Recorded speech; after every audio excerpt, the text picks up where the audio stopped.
a few more minutes. Hello, if you're joining us, that's great. Okay, we'll go ahead and get started. Good morning, everyone. This is Councilwoman Mai Vang. Happy Monday to you, your family, and your loved ones. Thank you so much for joining us in the Heart and Hustle studio for our monthly live chat. Before we begin, I like to begin this live chat with a land acknowledgement. The history of the Sacramento area and the people is rich in heritage, culture, and tradition. This area was and still is the tribal land of the Nisseon people. Sacramento was a gathering place for many local tribes who have lived throughout the Central Valley and the foothills for generations and were the original stewards of this land. We would like to acknowledge the Southern Maidu people to the north, the valley and the plains, Miwok peoples to the south of the American River, and the Patwin Wintu peoples of the west of the Sacramento River. We acknowledge that we are standing on tribal lands of Sacramento's indigenous people. Again, welcome to our Heart and Hustle studio. Thank you for joining us for our monthly live chat. We are live on Facebook, on Twitter, on YouTube. And so I just want to give a heartfelt shout out to all of you. If you're watching right now on your lunch break, it is a little early, but if you're taking your lunch break now and watching this, thank you for joining us. And if you're watching the rerun of this, thank you for watching the rerun of this on our social media platforms. For those of you who are watching, November is Native American History Month, and Team Heart and Hustle, my staff here in our office, really wanted to take this opportunity to hold space for all of us to learn, unlearn, relearn, and celebrate the lives of our Indigenous communities here locally. As we celebrate Native American History Month, it is also incredibly important for us to acknowledge the painful history in this country marked by unjust policy of displacement, assimilation, termination of Indigenous and Native American communities. I also want to note, we're doing this virtually because we are still in a pandemic, and COVID-19 has really highlighted the pre-existing inequities facing Indigenous communities. Early in the pandemic, I wanted to share. There was reported cases in the Native American community. They were three times the rate. They were three times over the rate of white Americans in some state, and Native American lives were lost at a rate 5 times their shared population. And even as they face disproportionate burden throughout the pandemic, Indigenous community across this country and right here in Sacramento locally has really led the way in implementing key strategies like testing and prioritizing vaccination of Indigenous community in high rates, really in order to protect and save lives. They've been doing a lot of great work, and there's so much to go into. But this month and every month, we honor and center the contribution of all Native Americans and really recommit ourselves to ensuring we protect and uplift our Indigenous communities. I'm super excited to have our panelists today. Some of y'all probably know who they are, and if you don't, you'll get an opportunity to meet them today here live in our Heart and Hustle studio. So with that, we're just going to jump right in. We have 3 amazing panelists, and I'm going to have them take time to introduce themselves. Please introduce yourself, your background, your tribe affiliation, if appropriate, and your pronouns. And so with that, I will start with the Honorable Katie Valenzuela, the proud council member of District 4 in the city of Sacramento. Thank you, Councilmember Vang, for having me. My name, as she said, was Katie Valenzuela. I use she, her pronouns. I represent the Central City, Land Park, and Natomas areas proudly for the last almost year. We're almost hitting our year anniversary as new council members, and I am Native American and Latino on my dad's side. We do not know what tribe. My family was relocated to the Kern County area, and only recently did we even learn of some family that came from south of the border, which is why now I say Native American and Latina. But, our family history is a painful one, and one that I'm happy to be able to share today and talk about with the panels. Thanks for having me. Thanks, Council Member Janine. I am Boshoni Khan Janine Muskonagos Nadeshnikas, Bodwadmi Nada, Shishibani Nagaswin. Hello, friends. My name is Janine. I am Potawatomi from the Citizen Band from Shawnee, Oklahoma. And my traditional name is Muskonagos, which means Red Star. So happy to be here. I am the Commissioner for Parks and Community Enrichment for District 8 for South Sac. And I'm also the Communications Manager here at the Sacramento Native American Health Center. So SNAC, we're still running, especially during the pandemic. So I see all of your guys' nice clean backgrounds, and I'm like, oh my gosh, let me hide these boxes and papers. But we got a lot going on here at SNAC. So to to everyone watching from SNAC, I'm sorry that I'm representing us with all these boxes. You're doing great, Janine. You're doing great. And I know we'll get an opportunity to go a little bit into SNAC so you can share a little bit about the organization. So thank you so much for being here today. Awesome. Dalton Brown. Yeah. Machuxis, Kuchayama, Kanaya Set Dalton Brown, Lakustu Yamui. Hello, everyone. My name is Dalton Brown. I'm from Slough House, California, so Sacramento County, out there towards Amador County by Rancho Marietta. I am the Executive Director of Administration for Wilton Rancheria. We are the only federally recognized tribe in Sacramento County, located in Elk Grove. We're just outside Old Town. We are currently developing Sky River Casino, which is on 99. You've probably driven past it and seen how fast they're moving along. Part of my day-to-day responsibilities is I oversee all of our internal departments meant to provide services to our tribal members, including departments of health, education, finance, Indian child welfare, housing, elders assistance, and a little more stuff too. But it's great to be on with you all, and excited to have this conversation. Thank you so much, Dalton. I'm really super excited for this panel. And just thank you to all three of you for making time to be here today. So we'll just jump right in. So the first question is really, I wanted to ask all three of you, what does celebrating Native American History Month mean to you and your family? Feel free to elaborate, share a little bit about your family as well. But wanted to ask you all, what does it mean for you celebrating Native American History Month? And with that, we'll go back. Let's start with Dalton. Oh, okay. I think Native American History Month is a great opportunity to educate. There isn't a time when our communities didn't exist. Our communities trace themselves back to time immemorial.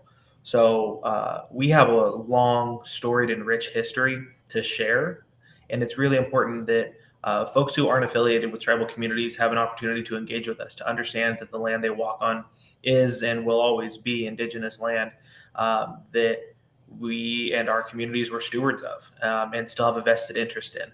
So I think that this month really is an opportunity to engage, to learn, to share, and really build community around.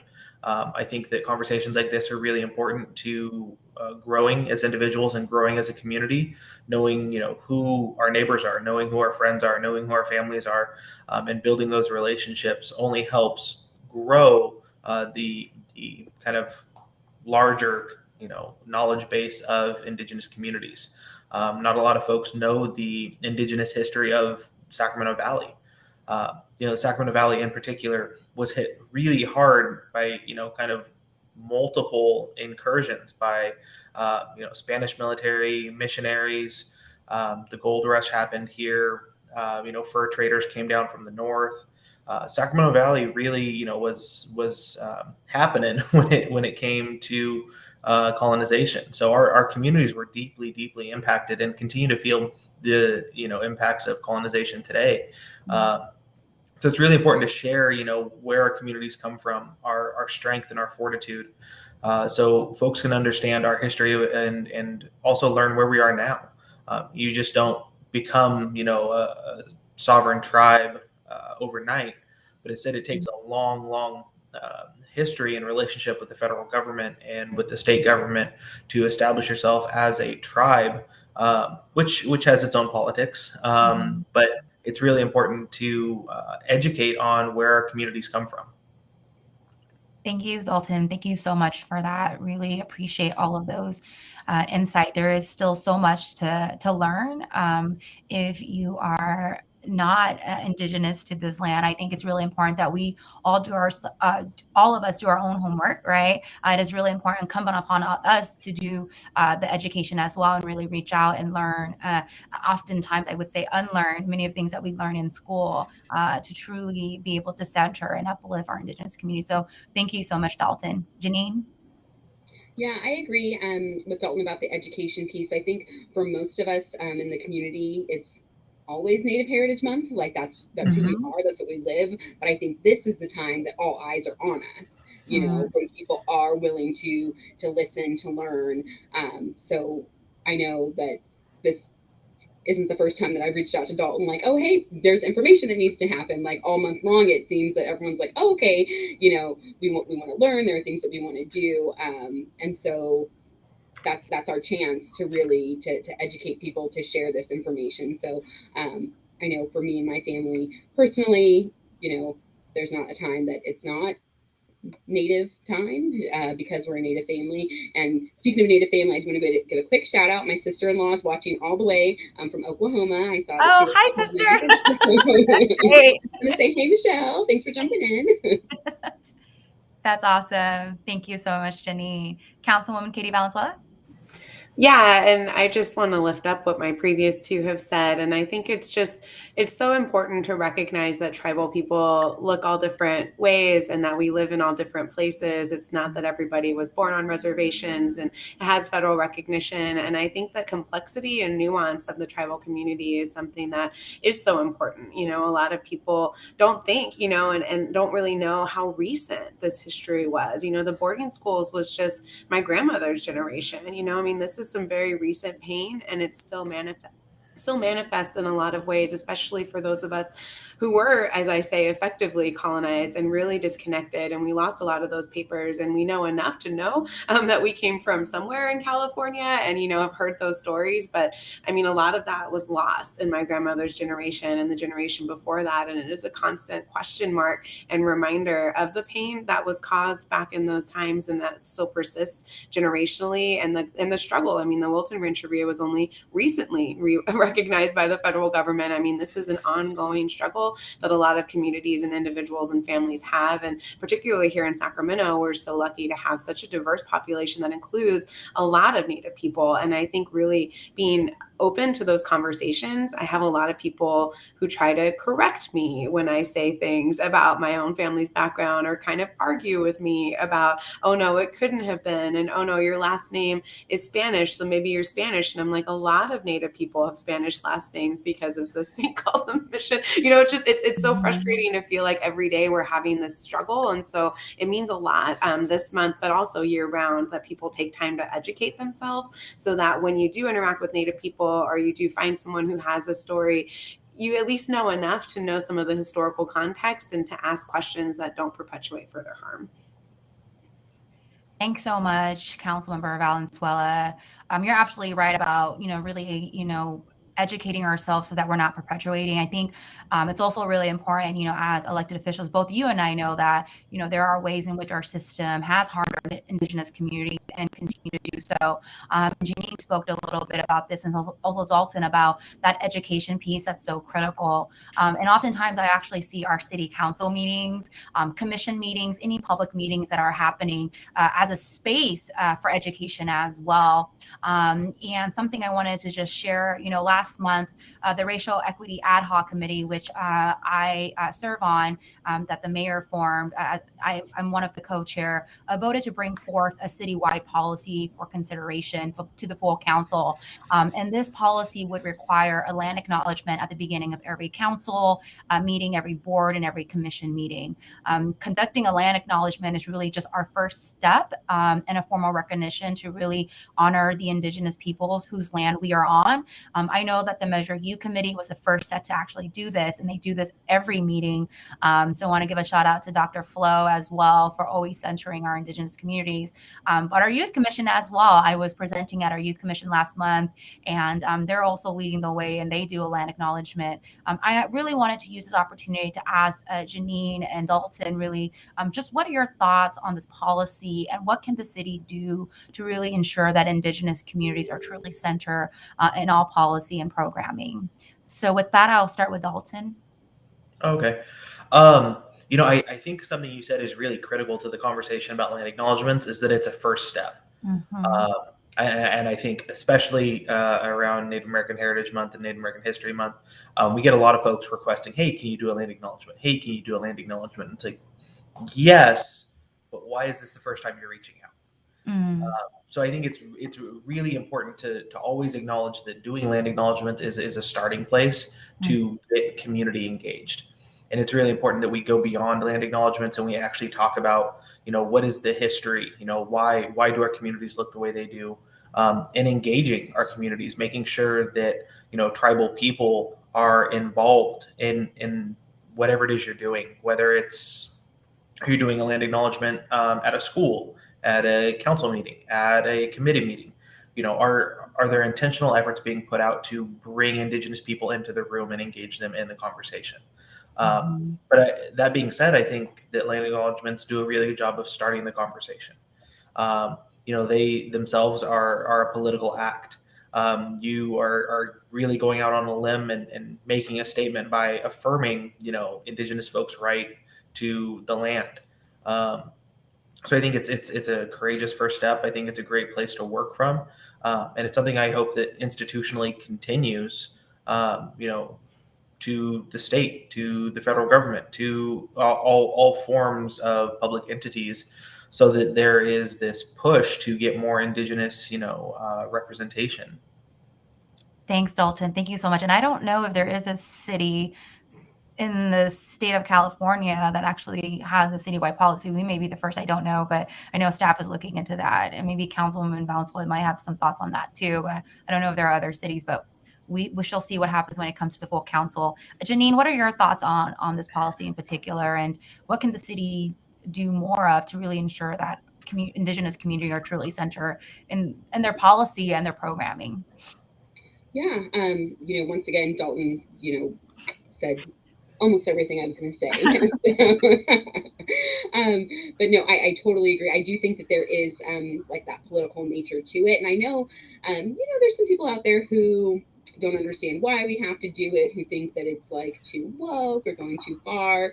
But, why do we do the Pledge of Allegiance before meetings? Why do we have the national anthem before sporting events? There is that political piece, that kind of pomp and circumstance around it, that kind of, okay, this is who we are. So I think that, bringing up the fact that this is who we are, people who are on Indigenous land, is important. But like Dalton said, that is just the beginning and starting the conversation. Because if you just do that and that's it doesn't go any farther. So I think, for the city to start this way, but then also ensuring, Native representation throughout, how often is the city reaching out to Native organizations, making sure they're included when we're looking at policy? As I mentioned, I'm on the Parks and Community Enrichment Commission, and one of the first meetings we had, they had, there was something the parks were doing with, just looking at kind of open areas and like utilizing goats to like kind of clean up, which I thought was a fantastic idea. But I did ask them, have you reached out to the traditional stewards of this land to see how we should manage these open areas? Because that would be a great first step, because we're in the general sense, the ones who've been here this whole time and would know how to manage these areas. So just always looking at how can Native people be included in what the city's doing if there isn't already that voice and there's not someone speaking up for them. Yeah, no, that's really great, Janine. And it really makes me think about representation and the importance of representation. So I'm going to direct this question to Councilwoman Valenzuela. I mean, I'm so proud that I have a colleague that's fighting the good fight. I love her dearly as well, but she is Native American. And I think it's really important. Representation is incredibly important because and it shouldn't just fall on Councilwoman Valenzuela. It should fall on all of us to be fighting the good fight for our Indigenous community. But I wanted to ask about representation. I'm going to direct this to Councilmember Valenzuela, but I think we'd love to hear from all of you is really the importance of representation for our Indigenous communities in all areas, right? In all levels of government. What are your thoughts on just representation in particular, and what can we do more to really uplift and get folks in position of power, folks who are making decisions? How can we get more Indigenous folks in these seats? So I'm just going to direct that to Councilmember Valenzuela. Yeah, and I think it's so critical for the perspective, right, and just the lens. And it doesn't mean that people have bad intentions. But I remember like one of the first reports we were set to vote on at council opened with this statement, and I'm loosely paraphrasing, about how Sacramento's entrepreneurial spirit started in the gold rush, and it kind of launched from that point. And I was like, whoa, like, hold on, like, wait, this cannot be in a City of Sacramento document because you just as Dalton said, many, many hundreds and thousands of years, and other bad things that came with that specific incident. So it's just having the lens to ask the question. But I also think we all recognize that our role is to be a microphone for the community, right? And so like one of the early things we got to do was have a town hall on missing and murdered Indigenous relatives. And we involved the Rancheria and several local activists and found really basic things that we were overlooking. For example, in our youth funding, we don't fund any Native serving organizations. And there were Native serving organizations on the call who were like, this is what we're seeing, this is what we need when it comes to trafficking, when it comes to violence, and what we'd like to be able to do. And that started a whole conversation with our Department of Community Response about how do we bring these folks in. And so it's the perspective to ask the questions, and it's the megaphone for the community to say, okay, I'm now that vessel, that point of contact to help amplify when the community has a need and to provide that space. And that's how I see why representation is so important. Is I'm not going to have all the answers. I don't have all the answers. I wasn't raised in a Federal Recognized Tribe. I'm not a member of the Wilton Rancheria, but I know enough to be able to say, okay, Chairman, hey, I need your help on this, or hey, what do you think about this reso that we're going to do, and to build that relationship between the council and be kind of that conduit. But it also comes down, I think representation helps inspire, hopefully, other folks in the community that might be watching this to say, oh, hey, I can do that, and to know that there's someone, whether the Hmong community with Councilmember Vang or any other community, to say, hey, there's someone I can ask. They did it. Maybe I can do it too, and to really show what's possible. But I see we have a really important role in who we appoint on commissions, like Commissioner Haynes, who we bring in so that they have more exposure to city government and start to understand how it works and see themselves as a part of influencing that, and an opportunity to influence that, to try to help the community have what they need to be able to live good lives. That's awesome. Thank you so much, Council Member, for that. Janine and Dalton, your thoughts on representation just in local government, in nonprofits, like what are your thoughts on that in particular?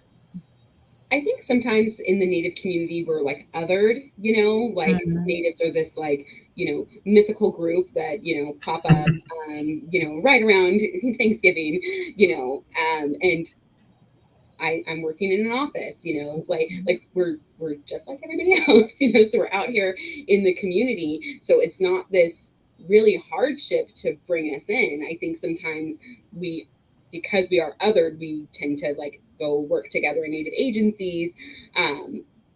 But I also think that there's a skewed vision or idea of who Native people are, and I'm sure we'll kind of get in that a little later, but, walking down the street, you might not assume that I'm like a Native person. We come in all shades, we come in all different varieties. And I think that there's a skewed idea of who Native people are, and then we're set inside this box. So it seems like a big deal to bring us in, when really it's not. Like, and I think that that's probably the biggest thing. I think if more people knew about the opportunities that are had, you would see more Native representation. But oftentimes too, we are left out of the conversation. So I wouldn't be shocked if there's not a ton of people, watching this now, Native people who are like, oh, I didn't know that was an opportunity. I didn't know about these commissions. I didn't know about these things. So how do we utilize the Native resources that we have in the community to share that information, so that more people have access, because they can do it. They just probably don't know about it. I mean, I didn't really know about the commissions until, recently. So I think that just making sure people have the information is the first step. Thanks so much, Janine, for that. Dalton? Yeah, I think it's really important to continue to engage communities and make them aware of the opportunities there are. Representation is the first step, to making sure that communities are intentionally inclusive, but also making sure that we're getting rid of some of the, false histories, the stereotypes, the issues that plague our communities. The first thing I thought of is, I think it was down in Southern California, the math teacher who was doing the SOHCAHTOA, kind of mnemonic device, and, had that viral video of chanting SOHCAHTOA and really got into it, a little, probably more than needed to happen.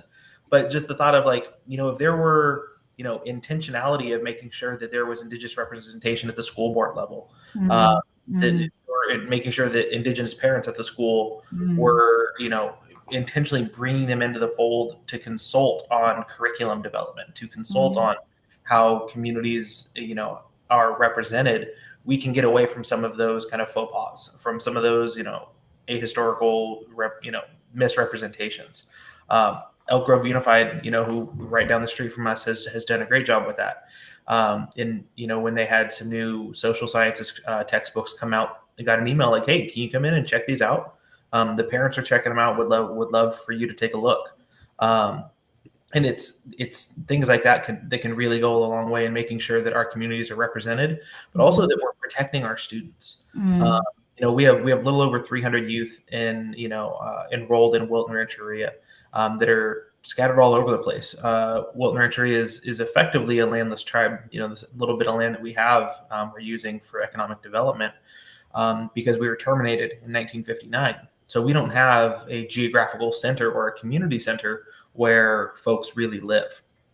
So we have folks who are all across Sacramento County, down into San Joaquin County, up in the foothills, folks who are out of state. But inclusion in these conversations are a great way for us to make sure we're protecting, our community members, making sure that we are assuring they are represented correctly, that our history is being told, in a good way, so that they aren't being, subjected to some of those traumas that pop up, whether it be at school or other places. There's a lot of unlearning that needs to happen for our communities, and I think inclusivity and representation is just a first start to making sure that happens. Thank you so much, Dalton. You're absolutely right. I mean, makes me think a lot about, just our babies, and in particular in South Sacramento, and just thinking about what is in the curriculum, and is our history truly being taught inside the classroom? And education, I think I keep hearing a theme in this space, really the importance of education, of unlearning and relearning our histories. Because if we don't know our history, we don't know how we're going to move forward, right? And that's so critical. I definitely did want to ask each of you, I mean, there's so much to learn. I think it's incumbent, those who are watching, for us to do our own homework and research. But given that we have all of you in this space, what is one thing you would like other folks to know about, our Indigenous community, our Native American communities? While I am asking you this question, I'm also, if you're all watching this as well, I think there are a lot of information out there, and if you all have recommendations as well, right? So the question is, what is one thing you would like to share about your community, and, a recommendation on something, if folks are watching this right now and really want to take that first step, what advice would you give them? So with that, let's start with Janine. I would say the biggest thing that I would want people to learn and know is that Native communities are not a monolith. I know that we are put together as like a Native community, but we all have, there's over 570 federally recognized tribes in the United States, and many more, 109 or more than 109 here in California, and many more that are not recognized. We all have different cultures. We all have different languages. We all have different creation stories. I'm Potawatomi. We're in Shawnee, Oklahoma, but we're originally from Michigan. So Great Lakes region. I have different regalia. I have different jewelry. My husband's Cheyenne, Arapaho, and Choctaw. Shout out to my other sister-in-law, Sheena, who's watching. I missed her in my first shout out. She's watching from Oklahoma as well. And she is, yeah. Oh, I didn't see her. And they're Cheyenne, Arapaho, and Choctaw. They have different languages. They're Plains tribes. They have a different history. Living here in California, totally different. And so when people ask us like, oh, well, what's something like cultural? I don't know. Whose culture are you talking about? Because Dalton's culture is completely different than mine. And I really liken it to like the Asian community, how like Asian and Pacific Islanders are put together as if Japanese and Vietnamese have like any of the same background or culture.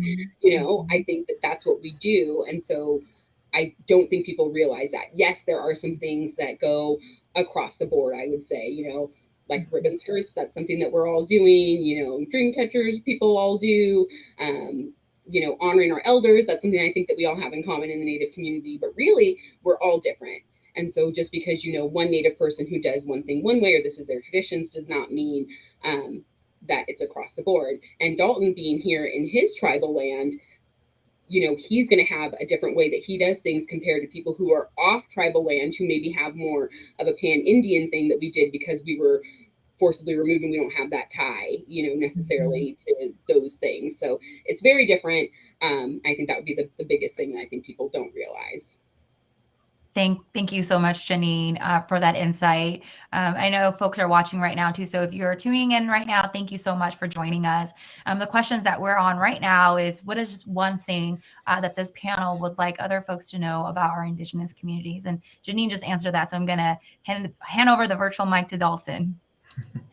Yeah, I think it's really important to, aside from what Janine said about not being a monolith, it's important to recognize that our communities are still here. I think that the guns, germs, and steel, kind of model of looking at history of the eradication, use my finger quotes, of Indigenous communities, really got it wrong. There's a lot of archaeological and anthropological data that supports the fact that our communities, yes, we're absolutely affected by historical traumas that occurred since the time colonizers set foot on Indigenous continents.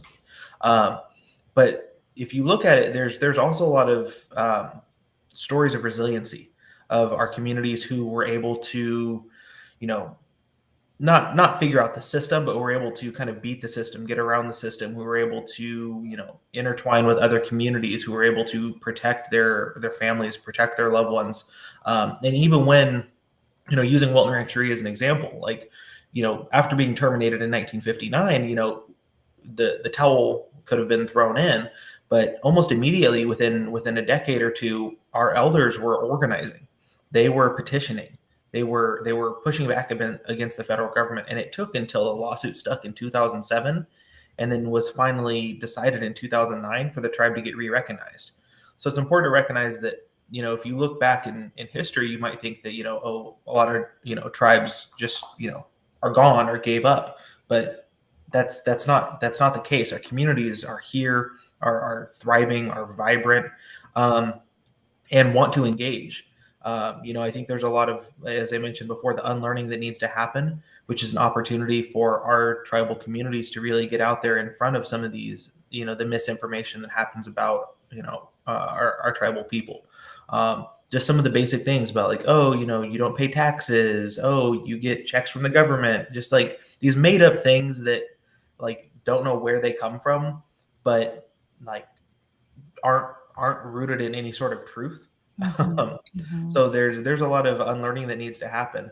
Part of being, such alive and vibrant cultures is that we still have our traditions, still have our languages. My wife is our, program manager in our Department of Education, and I went up and visited her. She was at Tuolumne, Band of Miwok Indians, up at their language symposium they just hosted, at the end of last week and over the weekend. And they hosted a language symposium for all of the Northern Sierra, Central Sierra, Southern Sierra, Plains, Coastal, Lake Miwok. I think they had some folks who spoke Chochenyo.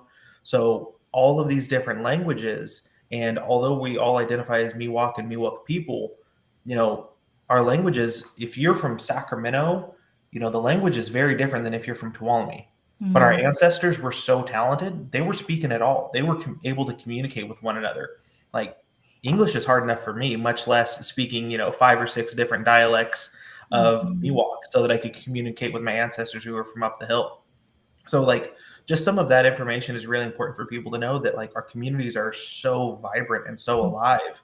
And it really helps dispel some of those myths about, the eradication or disappearance of our communities. Thank you so much, Dalton. Rich in culture and tribes and regions. And there's a lot of learning that needs to happen in this space. I think in any space that we enter, and I just want to say thank you so much for sharing that. I also want to ask Councilmember Valenzuela as well, what is one thing that she would like to share with folks who are tuning in right now about our Indigenous communities? I think that, what allyship looks like in this circumstance really builds off of both of what Janine and Dalton just said. I can't tell you the number of times I've seen surveys that are broken out by demographics that just eliminate the Native segment because it's under 1% or under 2%, or the number of times I've heard people make statements about, being native to here, or how many generations their family's been here, and not really acknowledge the harm and the people who were here before.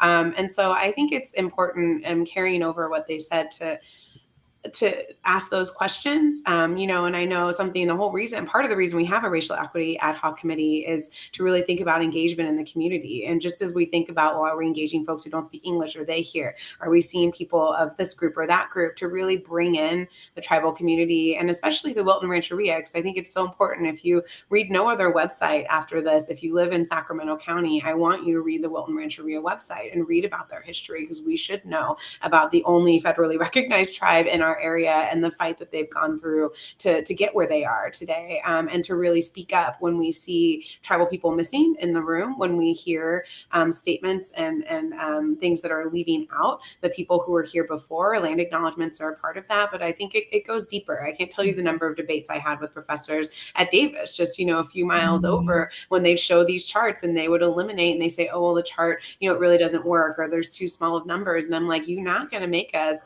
go away. Like, you have to call that out. And it's a very similar struggle, as Janine mentioned, with the API community, with so many communities, to really be seen, and that really works both with the advocacy the community themselves organizes, but it works when there's people in the community who see that and speak up and are saying, hey, what about these voices? What about this community? I want to know more, and are really helping push that demand for recognition, not just federal recognition or all of that, but just day-to-day practical. We are a part of this community. We are here, and we deserve to be included in discussions and decisions and programming and all of the things that happen in the community. And if that community is missing, the tribal community is not there, then that's on us to correct, not just as a local government, but in the community and neighborhoods that we live in, to bring that voice in, so that we make sure everybody's needs are met. So. Yeah, no, absolutely, council member. Thank you so much for that. And you definitely, you just shared, like, it's just so important to really identify some of the key organizations, tribal groups that has always been here doing the education, right? And I know, Dalton, you mentioned a little bit about the Wilton Rancheria. So I'm going to give this opportunity really for y'all to talk about your organizations that you're part of. Janine, I'm going to ask you first. I know that SNAC, for short, Sacramento Native American Health Center, is like the go-to. Britta, all of the staff there, everyone's doing incredible work, but really want to use this opportunity for you to share a little bit about the Sacramento Native American Health Center and the work that y'all are engaging in. It is a spectrum. It is from direct services to advocacy. There's just so much, but would love for you to kind of touch a little bit about the organization, maybe works that the heart work that you're involved with there, because I know you're a staff there as well. So yeah, please do share a little bit about the center.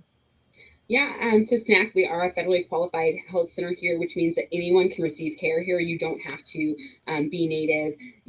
Historically, our communities always took care of the people around them, that it's not just like, oh, only us, but anyone in our community who needs support and care. Like, we believe in strong communities. So we are a federally qualified health center. Anyone can get care here. We have medical, dental, behavioral health, optometry, podiatry, chiropractic care, specialty care. 75% of our patients are at or below the federal poverty level, and 46% have 3 or more chronic conditions. So we really are taking care of people's whole person needs. But in addition to that, we are an urban Indian health center. So we do have specialty programs for the Native community. One I have to shout out is our Healing Ways program. I just think it's so spectacular with Sage LaPena.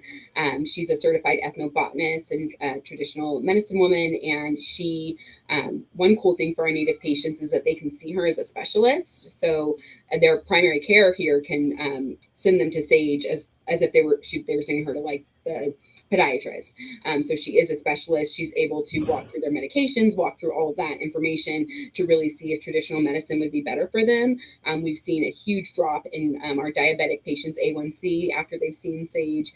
We see a huge increase in them keeping appointments because they want to see Sage, so they have to go to their primary care. So that's spectacular. And then in addition, she also has programming for the community. So anyone can come she has classes for herbalism. So I learned about fire cider and elderberry syrup, and that part of elderberries are poisonous. So I probably don't want to make elderberry syrup myself, but good to know. And all of these traditional things. She does plant walks. She's like a genius. She'll walk down the street and I'm trampling on stuff thinking it's weeds. And she's like, hold on, this is how you use that. I'm like, oh, let me stop stepping on that. So just sharing about all of those things and community meals and all of that. So, and those are open to the community. Anyone can come to the classes that she has. And then we also have our community health department that's really focused on youth and their families around mental health and suicide prevention. So we have our Native Youth Ambassadors, which are Native youth, one of which Jordan is actually on the Youth Commission. So really excited to see that crossover. And she's actually helping with our social media right now as well. So we have our Native Youth Ambassadors who are youth who want to be involved. They want to strengthen programming for their peers and just really make sure that the Native youth voice is being heard here at SNAC. And then we have the Little Snacks, who are our 9 to 12-year-olds who are training up to become ambassadors. So to really get their feet wet, for them to practice being in the meetings and learn from the older youth. And then we just started another string of that, which is our Native Youth Comms interns. So it was ambassadors this year. It'll open up next year. But really, anytime young people want to learn about communications, I'm happy to share. If we're talking about places where Native people don't really have a seat at the table, it's definitely in communications. So really teaching them about how to share their story, talk to an audience, and all of that piece. So we have a lot of different youth programming that we do, and super excited that next year we will be in South Sac. Yes, we're so excited. Yes, right now we have an office in Councilmember Valenzuela's district, and then we'll be also opening one in Councilmember Bang's district, right near Burbank. And so that will have a youth and family space to it. So really, oftentimes our community doesn't have like a meeting place just for people to come together. So we're really excited about that and being able just to help, bring people together, really strengthen our community. So yes, really excited about that. So if you do go to our website, we do have information about South Center. We just did the blessing, thanks to Chairman Tarango and to Dalton, actually, who came and did our blessing for us. So we've broken ground and really excited for that. So lots happening at SNAC. Oh yeah, and you need to get vaccinated. Come by SNAC. Yes. We love vaccinating people, so come get your COVID vaccine. Yes, the center has been such a gem and a critical organization for not just serving our Indigenous community, but all of Sacramento. A large portion of folks in South Sac actually goes to Midtown to get services there, right? Throughout the region, I would say, when I was speaking with Britta, we just have folks all over the region coming to SNAC, which really, highlights like the need in this region, in this community, for our Indigenous community and those and populations often underserved. So yeah, Dalton, I definitely want to use this opportunity for you to share a little bit more about the Wilton Rancheria and the work that y'all have been engaging in for many years. And I know that, this virtual space does not do justice, in the many hard work, all the things that y'all are doing, but would love to hold space for you to be able to share a little bit about just the great work that y'all are doing. Yeah, so Wilton Rancheria is a federally recognized Indian tribe. We're here in Elk Grove, California. And I use the term federally recognized to kind of call attention to, like, we are a government. We exist on a nation-to-nation relationship with the United States Congress. We have elections. We have, voting membership.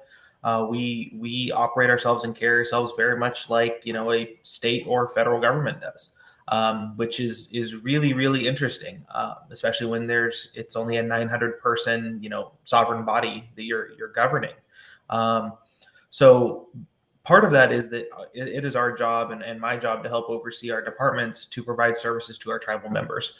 So we have a Department of Health, which is our largest department. They do some incredible work. They partner with SNAC on all sorts of stuff. Vaccine clinics, wellness checkups. That we bring in Sage from Healing Ways to do some education. Right behind me, that window opens up to our Indigenous garden, where we have all sorts of Indigenous plants that Sage comes in and she'll help us do classes and workshops about, how to use everything that, we grow here, down to, yes, the elderberries and when you should pick and when you shouldn't pick. And they will mess you up if you don't eat them at the right time. So there's all sorts of learning that goes on in our community. But our Department of Health also now takes care of our elders.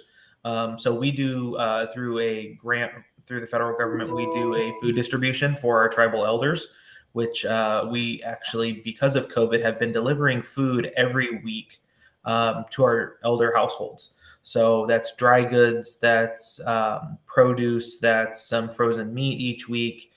This week we're doing Thanksgiving meal. So we're huge partners with the Elk Grove Food Bank. So we got turkeys for everyone. So turkeys and mashed potatoes and cranberry and everything. And that's going to get dropped off in a big kit right at our elders' doorstep, which is an amazing thing and it has helped provide, even with masks and when we're gloved and distancing and everything, we're still getting to see our elders in a way, even if it's through their door, getting off their porch, waving like, hey, good to see you. Hope everything's well. If you need me, email me, call me. We're still, have that touch. We have a Department of Indian Child Welfare, which actually intervenes on behalf of our tribal families, who are going through the foster system, that we are making sure that the Indian Child Welfare Act is enforced and upheld so that we are making sure that our tribal youth are staying with tribal families. Our Department of Housing has been incredibly busy, throughout COVID because of the challenges, with folks being able to afford rent and, issues with evictions and make sure that folks have stable housing. We've got some grants that have come down through the CARES Act and the American Rescue Plan Act that have allowed us to really make sure our families are being taken care of, provide some rent relief. They've stayed extremely busy, and especially as we go into the holidays and the change of seasons, they are staying really busy. And we have a Department of Cultural Preservation.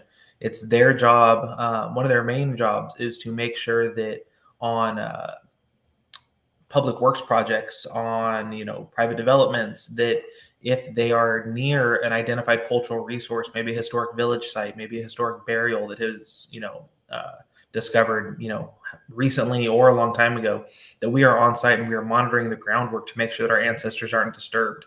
And if and when they are disturbed, that they're put back in the ground, as soon as possible, and it's done in the right way. You'd be amazed just how often, we have ancestors being disturbed as part of these utility projects, especially, along the banks of the river. The levees themselves are typically built, right on top of burial mounds. A lot of burial mounds were located near bodies of water. So you see, these levees that are built right on top of burial mounds, and you go out there and there's remains that are coming out of levees. And it's our job to protect those sites, to make sure that they are reinterred, they're repatriated to the ground, and we do it in the right way. And that we're making sure that we're getting involved in developments that maybe shouldn't be happening. If they're going to go across a historic village, intervening and doing some mediation to say like, hey, like, can you take a different route? Let's avoid this area altogether. So our Department of Cultural Preservation stays extremely busy. I was coming from a director's meeting right before this call, and they're doing a lot of work right now on the Caldor fire because of the fires that went through and unearthed a lot of historical sites that we have to make sure are protected as they go through and they clear cut the timber and clear out the areas that were burned and make sure those resources remain protected. And the last department I'll talk about is our Department of Education. They have done some amazing work. That's how I started for the tribe, was as the director of education. We provide scholarships, higher education scholarships, vocational scholarships to our members, making sure that we are supporting them to and through their journey in education, providing tutoring for our students. We work with our Department of Cultural Preservation to make sure that we are helping teach the Miwok language. We now have a cultural educator in the Department of Cultural Preservation who is fluent in Miwok and a lot of traditional crafts and traditional skills. So we use those resources at our disposal to make sure that we are continuing educating those for our community. One major accomplishment for our Department of Education has been they actually chartered a Boys and Girls Club through Boys and Girls Club National. Right now, they use the warehouse that's just outside my office. They will use it. We chartered during COVID, so we actually haven't done any in-person Boys and Girls Club events yet, which they are so frustrated with because we want to make sure we're doing it safe. Especially having my wife work in the education department. Even when I go home, she's like, "Hey, has anything changed? Can we have the kids come in yet? Because really want to do some kid work." So we're getting to a place where we can start bringing our community back into us and start providing those services. But I never knew this, but Boys and Girls Club has an incredible Native services arm who their job is to indigenize the curriculum that Boys and Girls Clubs use. So there's like STEM that has STEM workshops that have been indigenized. There's like Money Matters workshops for financial literacy that have been indigenized. So we're able to use those resources to help, support our community, do after school programs. And it's something that I am really excited to see what the future of looks like. And then we also have, our general programs that, we just like to keep our community together. Unfortunately, the last few years, we haven't been able to do an in-person Christmas party. So we're getting ready to do a virtual Christmas party where we do raffles and community updates. Last year, our chairman wore a suit, had lights and stuff all over it and was dancing on camera and acting all goofy, which he probably wouldn't appreciate me bringing up live on Facebook, but he'll be all right. So it's just, we really at the end of our day, like, it is our job to care for our community through whatever means possible. If that's chasing grants, if that's teaching language classes, if that's having gatherings, it's our job to be community responsive and to support the needs of our nearly 900 tribal members. And it's amazing work. I love that you called it hard work. Come from education, everything you do is hard work. Absolutely. Thank you so much, Dalton and Janine, for sharing that. And it definitely gave us a glimpse into the great hard work that y'all are doing at SNAC, at Walton Rancheria, and just the amount of rich kind of culture and education that is available, right, for us to learn and grow. So I really appreciate you both sharing that. I know we are getting close to the end now. And so I do have one more question left. If you're tuning in now, this is our monthly live chat. And this month, November, is Native American History Month. And we're really centering today and every day around our Indigenous communities. We have Council Member Katie Valenzuela, Dalton Brown from Walton Rancheria, and Janine Gaines from the Sacramento Native American Health Center. Really grateful for all three of you making time to be in the Heart and Hustle studio today. My last question to all of you, and this is the last one, is what are some meaningful ways that our Sacramento community can recognize and celebrate Native American History Month, not only in November, but year round? What is one thing that they could do to really celebrate, recognize, and honor our Indigenous community? So with that, I will start with Janine. I would say I think the biggest thing is education, just to know about the people whose land you're on, about Native history. It's very different. Like I said, we're all different. We all have different histories, but just understanding, Native people and not just these tragic parts, but like our triumphs. We have Billy Mills, who lives in the area, who is the only American to win the 10,000 meter race at the Olympics. He's the only person to gold medal, and I love him. He's like my favorite person every time I see him. But we have like Native heroes who like live here, in the area. He actually has a star on the Sacramento Walk of Fame. But just learning and knowing, and I think getting rid of misconceptions. Just because you might have taken a Native history class one time back in college 30 years ago doesn't mean that you know everything or what's happening. And listening to Native people, when we talk, as Katie had mentioned, like when she talks about her ancestors, who are you to say that that's not accurate? Those are her ancestors, so to really listen. And I think just as we were talking, I just wrote down a quick note because, Dalton and I represent two organizations, but there are so many here in Sacramento, so just to rattle them off, and this is by no means an exhaustive list, but I was just thinking about Shingle Springs Tribal TANF, Native Dads Network, Native Sister Circle, CIMC, the California Indian Manpower Consortium, CRIB, the California Rural Indian Health Board, Elk Grove, Saxon Unified, and San Juan all have Indian Ed programs. SCUI, the California Consortium for Urban Indian Health, SNAHEC, which is the Sacramento Native American Higher Education Collaborative, Buena Vista and their little big time preschool where my son goes to school, and Fifth Direction. And those are just the ones I could think of off my head. There are so many Native orgs here. Mhm. I have to give another shout out to Alexis, who runs our social media here at SNAC. I know that she's watching. She waved a couple times, so I do see you, Alexis. But I think that there's so much here, and it's so rich. So we're here, and if you just take a second to look, you'll see us. Thank you so much, Jenny, and also for the shout out of all the amazing organizations to let folks know that they're here, right? And when you're looking for resources, it's in front of you, right? And so it's not like they're not here. We can take it upon us to do that education piece, and there's so much information out there now. Dalton, what is one thing that, not one thing, but meaningful ways, could be one thing or more, that our local Sacramento residents and community can celebrate and recognize Native American History Month, but really centering our Indigenous communities? Yeah, I just think it's really important to engage in our communities and to do so in a good way. The SAC powwow that happens every year, right at the end of summer. We have our communities have our big time celebrations that happen, in the valley, but also up in the foothills. Those are great ways to engage in our community, to learn, to hear, to see. But in the thing I put that is kind of a little asterisk on it is do it in a good way.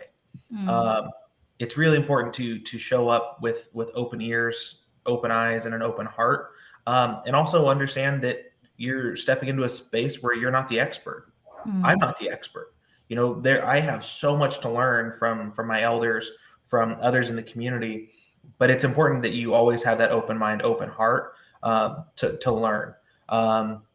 I think, and Janine, correct me if I'm wrong, but isn't Wednesday Native Heritage Night for the Kings?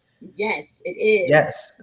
So if showing up to that in a good way, and by in a good way, I mean because it's Native Heritage Night, maybe don't wear a headdress, don't wear something that is mocking, trying to be inclusive, but really think and be intentional about how you engage with the community. Show up to learn, to listen, to appreciate, and ask questions from a good place. There's a big difference between asking questions because you want to learn more and you want to engage, and there's asking questions because you want to be right. So make sure you're asking questions because you want to learn and because you care. Thank you so much, Dalton, for that. And last but not least, our councilwoman, Katie Valenzuela. Yeah, I love going after Janine and Dalton because I'm like all of that. Do what they said and be thoughtful. I think, I think we're entering into a week that was really a holiday that's really built on a lot of misconceptions and a lot of erasure of stories and pain. And so this week is a great opportunity to start, if you haven't already, talking to your families, talking to your kids, talking to your friends about, the work, what you've learned here, what you're learning, some of the questions you have, and really being intentional and thoughtful about how you interact this week with community and use this opportunity to lift up. But I also do want to say, in addition to all the good, I mean, part of the reason we did a webinar on missing and murdered Indigenous relatives is because I learned that we have the second highest number in Sacramento in the state. And, there are a lot of really deep community needs as well being felt. And you heard that in Dalton's list of services. I mean, the tribe is providing a ton of programming. Native American Health Center is providing a ton of programming because there isn't a lot. And so what are the opportunities for us to lift up those needs in our schools, in our communities, in our cities, in our counties, at all levels, to ensure that the community's needs are being met? Because these are some powerful stories of hurt and pain that have happened that should help us inform how we move forward to do better, and to not just be passive engagers of this history, but active people working to correct the pain and the harm that colonization has still led to, that a lot of folks are experiencing. So I'd encourage folks to do all that is said, learn, listen, read, talk about it, but also be an advocate, be someone who asks those questions, be someone who raises that issue, because I just learned of that in April this year. And I remember it was Restoring Justice for Indigenous Peoples, Morningstar, when she sent me that report, I was floored that we weren't talking more about the needs that exist still and what our responsibility is to make sure we're doing all we can to protect tribal people and ensure they have what they need moving forward. So that will be my addition. Thank you so much, Councilmember Valenzuela and Janine and Dalton. I mean, this whole hour live chat has been really insightful. And if you've been tuning in, I know I've learned a lot, and I hope that all of you have as well. I know Janine listed off some amazing organization as well, so make sure to check them out. If we can, we'll add them to this post afterwards. But really, I really want to thank you, Councilmember Valenzuela, Dalton, and Janine for being here today to share virtual space with us and the public, and really to share your stories and just the great work that y'all are doing. I think one of the major themes from this live chat is really intentionality, right? And I heard a lot about education. So really for all of us to unlearn and relearn and continue to build with our Indigenous communities. So thank you so much for that. Just a quick wrap up before we go. I'm sure many of y'all probably eating lunch right now, and I'm going to let our panelists go really soon too, because I know they're probably hungry. I want to make sure they get lunch as well. But I just want to thank all three of you, and also want to take this opportunity to say, someone just asked, where is the Wednesday evening heritage event being held? So it's the Sacramento Kings game. It's Native Heritage Night. So it's the game that night. So we'll be out there on the concourse with information. There'll be halftime show and some other things happening that night. Awesome. Thanks, Janine, so much for providing that. So just wanted to say to all of you who's tuning in, this is our monthly live chat. I am the council member for District 8, so there's definitely a way to contact me. If you need to get a hold of us, please call us at 916-808-7008, or you can email district8@cityofsacramento.org. Make sure to also follow us on social media at CMIVang on Facebook, Twitter, Instagram, same handle. And I know that this week is Thanksgiving as well. I mean, if you don't celebrate Thanksgiving, that's cool. It's a time really just to be with family and loved ones. But like Councilmember Valenzuela say, it's also really an opportunity for all of us to learn about our Indigenous communities and asking those questions. And so again, thank you so much to all of you for joining us today, sending all of y'all lots of love and healing. And I will see y'all, if you're tuning in right now, next month for our monthly live chat. So with that, thank you so much, everyone, and have a great week.